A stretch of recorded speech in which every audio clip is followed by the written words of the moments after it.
Selamat datang kembali. Jadi, pada kesempatan kali ini saya akan menjelaskan mengenai makanan sehat. Tema 3, subtemanya adalah bagaimana tubuh kita dalam mengelola makanan. Ini adalah untuk materi kelas 5. Nah, tujuan pembelajaran kali ini adalah setelah mengamati tayangan video nanti dapat menyebutkan bagian organ pernapasan manusia dengan benar. Kemudian setelah mengamati tayangan video siswa dapat menjelaskan proses pencernaan pada manusia dengan benar. Itu adalah topik utama kita yang akan kita bahas setelah ini. Berikutnya kita akan membahas mengenai sistem pencernaan manusia. Ya, ini adalah badan manusia, di mana badannya berbentuknya seperti ini. Kemudian ada organ pencernaannya. Jadi kalau badan manusia ini kita belah akan terlihat seperti ini.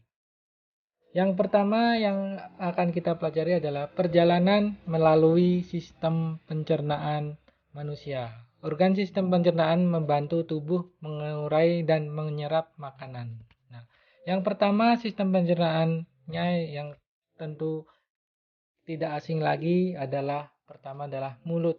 Nah, proses pencernaan dimulai di mulut dengan mengunyah makanan.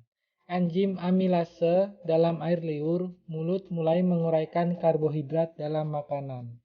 Setelah melalui mulut, kemudian makanan masuk melalui esofagus. Nah, setelah dikunyah, makanan berubah menjadi bola makanan yang disebut bolus. Bolus makanan bergerak melalui kerongkongan esofagus menuju lambung melalui gerakan peristalistik otot. Nah, jadi pergerakan ini tidak kita sadari. Setelah esofagus, kemana lagi ya? Ini makanan akan berjalan, yaitu ke lambung. Nah, yang terjadi di lambung adalah makanan dicerna lebih lanjut oleh asam lambung dan enzim pencernaan, terutama pepsin untuk mencerna protein. Hasil pencernaan di lambung berubah menjadi seme atau cairan makanan yang siap untuk masuk ke usus kecil. Kemudian setelah ke lambung beralih ke usus kecil. Nah, usus kecil di mana mayoritas penyerapan nutrisi terjadi di sini. Nah, usus halus memiliki permukaan yang sangat luas dengan mikrofili untuk meningkatkan penyerapan. Enzim pencernaan dari pankreas dan empedu dari hati empedu mencerna nutrisi yang lebih kompleks seperti lemak. Nah, kemudian setelah di usus kecil, kemudian makanan akan lari ke usus besar ya. Ini adalah usus besarnya. Nah, apa yang terjadi pada usus besar? Nah, hal yang terjadi pada usus besar adalah makanan yang tidak diserap oleh usus kecil tadi, air dan elektrolit diserap dan menjadikan seme semakin padat menjadi akhirnya nanti untuk menjadi tinja. Ini adalah usus besar sampai sini ya, dikelilingi oleh usus besar. Nah, kemudian selanjutnya setelah usus besar yaitu rektum ya. Nah, pada rektum tinja yang telah diolah usus besar disimpan dalam rektum sebelum dikeluarkan oleh tubuh. Jadi ini adalah penampungan sementara dulu namanya rektum, baru nanti dikeluarkan melalui yang namanya adalah anus ya.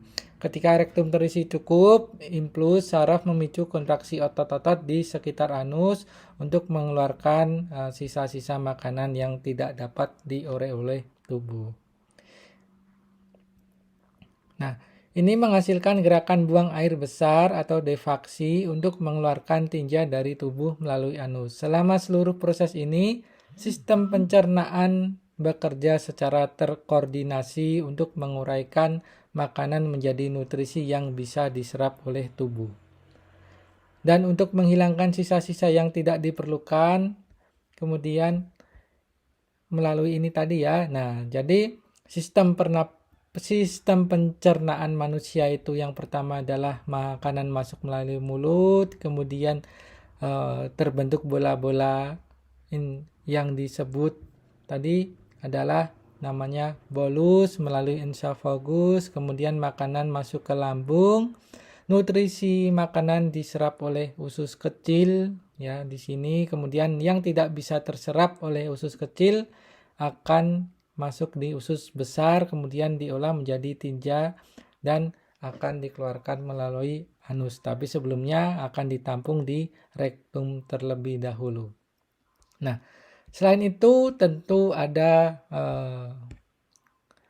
alat-alat pendukung lainnya seperti hati, kemudian kantong empedu dan pankreas. Nah, hati berfungsi untuk menghasilkan empedu yang diperlukan untuk pencernaan lemak. Empedu disimpan dalam kantong empedu sebelum dilepas ke usus kecil saat dibutuhkan. Hati juga berperan dalam detoksifikasi, yaitu membersihkan zat-zat berbahaya dari darah.